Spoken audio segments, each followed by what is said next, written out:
बिस्मिल्लाहिर्रहमानिर्रहीम। अस्सलामु अलैकुम। नई वीडियो में खुश आमदीद। नाजरीन ग्रामी, बड़ी ब्रेकिंग न्यूज़ सामने आ रही है कि इजराइल जंग तूल पकड़ गई। ईरान ने इजराइल अमेरिका की दुम पर पाँव रख दिया। ईरानी मिसाइल गज़ा पहुंचना शुरू। ईरान और इजराइल आमने सामने आ गए। वीडियो की तफसीलात में आगे बढ़ने से पहले हमारी वीडियो को लाइक कर दें, चैनल को सब्सक्राइब करके बेल आइकन पर ज़रूर क्लिक कर दें। नाजरीन ग्रामी, 48 घंटे गुजरने को हैं। इजराइल की और फ़लस्तीन की जंग तूल पकड़ गई। हमास ने ताबड़तोड़ हमलों का सिलसिला जारी रखा हुआ है। इसमें ईरान ने इजराइल और अमेरिका की दुम पर पाँव रख दिया। ईरानी मिसाइल्स गज़ा पहुंचना शुरू हो गए, तो दूसरी जानिब इजराइल ने हमलों का ज़िम्मेदार ईरान को करार दे दिया। इजरायली वज़ीर दिफा योव गैलेंट ने इजरायली इलाकों पर हमास के हमलों का ज़िम्मेदार ईरान को करार दे दिया।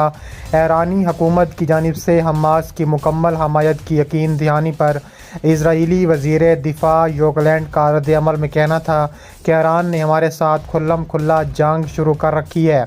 इन हमलों का ज़िम्मेदार ईरान है और हम इसका सख्त इंतकाम लेंगे।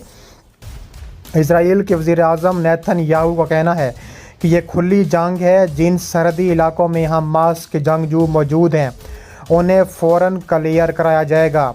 इजराइल के वज़ीर-ए-आज़म नेतन्याहू ने कौम से खिताब में कहा है कि हम हालत जंग में हैं। ये ना ही कोई ऑपरेशन है, ना ही कोई राउंड, बल्कि ये खुली जंग है। हमास को हमले की भारी कीमत अदा करनी पड़ेगी। हमास के इजरायली इलाकों को निशाना बनाने पर इजरायली वज़ीर-ए-आज़म ने भी फ़लस्तीन पर बमबारी का ऐलान कर दिया। इजरायली वज़ीर-ए-आज़म नेतन्याहू की ज़ेरे क़यादत हंगामी इजलास में फ़लस्तीनी मुज़ाहिमती तंजीम हमास के हमलों का जायज़ा लिया गया। वज़ीर-ए-आज़म नेतन्याहू की सरबराही में मिलिट्री हेडक्वार्टर्स में होने वाले इजलास में गज़ा से होने वाले रॉकेट हमलों से नुकसानात का जायज़ा लिया गया और जवाबी कार्रवाई पर गौर किया गया। इजरायली फ़ौज ने दावा किया कि 7 मकामात पर फ़लस्तीनी जंगजुओं से लड़ाई हो रही है। जंगजुओं ने ज़मीनी, फ़ज़ाई और समंदरी रास्तों से हमले किए। मुल्क भर में हंगामी हालात का ऐलान कर दिया गया। सायरन बजाए जा रहे हैं। उधर फ़लस्तीन के इलाके ग़र्ब अर्दुन में शहरियों ने इजराइल पर हमास के हमलों का खैर मकदम किया और मुख्तलिफ़ शहरों में जश्न का सा समा है। वाज़ेह है कि हमास ने इजरायली मज़ालिम के ख़िलाफ़ ऑपरेशन अल-अक़सा फ़ैसला करने का फ़ैसला किया है। इसके अलावा इजराइल का कहना है कि हमलों में अब तक इसके 700 से ज़ायद शहरी हलाक हो चुके हैं, जबकि फ़लस्तीनियों का कहना है कि गज़ा पर इजरायली हमलों में कम अज़ कम 500 इजरायली जहन्नम वासिल हुए हैं।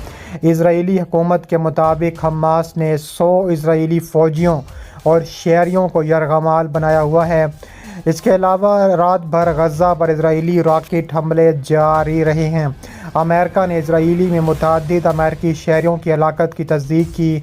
इजराइल के लिए जंगी साजो सामान भेजकर खित्ते में अफवाज को बढ़ाकर हमायत का भी ऐलान किया है।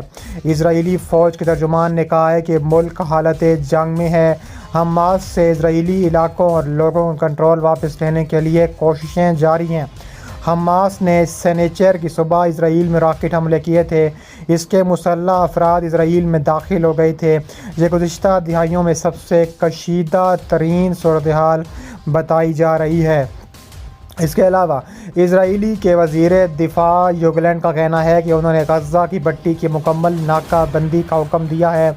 ना बिजली, ना खुराक, ना ईंधन। याद रहे कि इजराइल की गज़ा की फ़ज़ाई हदूद और उसके साहिल को कंट्रोल करता है। गज़ा में सर्दी गुज़रगाह से क्या कुछ आएगा, इस पर भी कंट्रोल करता है। दूसरी जानिब इजरायली डिफेंस फोर्सेस का कहना है कि गज़ा से रॉकेट दागे जाने के बाद मकबूजा बैतुल मुक़द्दस और इजराइल भर में फिर से इंतबाही सायरन गूंज रहे हैं। मकबूजा बैतुल मुक़द्दस में अब से कुछ देर कबल 3 धमाकों की आवाज़ें सुनाई दे रही हैं। इसके अलावा कहा जा रहा है कि इजरायली फ़ौज ने सुबह ब्रीफिंग देते हुए बताया है कि उन्होंने गज़ा के अंदर तकरीबन 1000 अहदाफ पर हमला किया। اسرائیلی فوج کا مزید کہنا ہے کہ حماس کے مسلح جنگجو اب بھی اسرائیل کے اندر 7 سے 8 مقامات پر لڑ رہے ہیں۔ اسرائیلی فوج کا کہنا ہے کہ آج صبح بہتر حالت ہوگی اور وہ اس بات کو یقینی بنا رہا ہے کہ حماس کو سنیچر کی صبح بھاری قیمت ادا کرنی پڑے گی۔ اسرائیل کے شمال میں علاقوں سے شہریوں کا مکمل انخلاء نہیں کیا گیا، لیکن لوگ وہاں سے نکل رہے ہیں۔ اسرائیل اور غزہ میں تقریباً 1100 افراد کی ہلاکت کی تصدیق بھی اب تک ہو چکی ہے۔ اقوام متحدہ کا کہنا ہے کہ غزہ میں فضائی حملوں سے تقریباً 1,23,000 افراد بے گھر ہو چکے ہیں۔ اس کے علاوہ گزشتہ چند گھنٹوں میں اسرائیلی فوج کے 2 سینئر ارکان نے سنیچر کی صبح غزہ سے ہونے والے حملوں کا موازنہ امریکہ پر 9/11 کے حملوں سے کیا ہے۔ اسرائیلی فوج کے ترجمان میجر نیر دینار نے سنیچر کی روز حماس کی جانب سے اسرائیل پر حملوں کا موازنہ کرتے ہوئے کہا ہے کہ یہ ہمارے لیے امریکہ میں ہونے والے 9/11 کے حملے جیسا تھا، انہوں نے ہمیں آ لیا۔ لیفٹیننٹ کرنل جوناتھن کونریکس نے بھی حملوں کا موازنہ امریکہ میں ہونے والے بڑے حملوں سے کیا۔ انہوں نے کہا ہے کہ یہ 9/11 اور پرل ہاربر جیسا حملہ ہے۔ انہوں نے کہا ہے کہ یہ اسرائیل کی تاریخ کا اب تک کا بدترین دن ہے۔ اس سے پہلے ایک ہی حملے سے اتنے زیادہ اسرائیلی نہیں مارے گئے تھے۔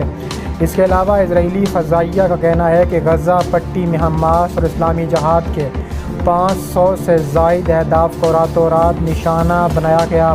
اسرائیلی فضائیہ کا کہنا ہے کہ لڑاکا طیاروں، ہیلی کاپٹروں اور توپ خانے کی مدد سے ان اہداف کو نشانہ بنایا گیا۔ اس کا یہ بھی کہنا ہے کہ اس نے حماس کے 7 کمانڈ سینٹرز اور اسلامی جہاد کے ایک کمانڈ سینٹر کو نشانہ بنایا۔ فلسطینی محکمہ صحت کے حکام کا کہنا ہے کہ غزہ میں اسرائیلی فضائی حملے شروع ہونے کے بعد سے اب تک 413 افراد ہلاک ہو چکے ہیں۔ اس کے علاوہ کہا جا رہا ہے کہ منہ توڑ جواب دینے کا ابھی تک سلسلہ جاری ہے۔ اسرائیلی ڈیفنس فورسز کا کہنا ہے کہ اب بھی اسرائیل کے اندر حماس کے عسکریت پسندوں کے ساتھ لڑائی جاری ہے۔ پیر کی صبح اسرائیلی ڈیفنس فورسز نے ایک بریفنگ میں بتایا ہے کہ اسرائیلی فورسز غزہ کی پٹی کے قریب جنوبی اسرائیل میں 7 سے 8 مقامات پر حماس کے مسلح جنگجوؤں کے ساتھ لڑ رہی ہے۔ ان علاقوں میں بیری بھی شامل ہے، جو ایک زرعی علاقہ ہے جہاں حماس کے جنگجو راتوں رات گھس گئے۔ IDF نے کہا ہے کہ بہت سے عسکریت پسند مارے جا چکے ہیں، لیکن دیگر اب بھی قبوطز میں گھروں میں چھپے ہوئے ہیں۔ اسرائیلی فوج نے مزید کہا کہ اس نے غزہ میں 1000 سے زائد اہداف پر حملے کیے۔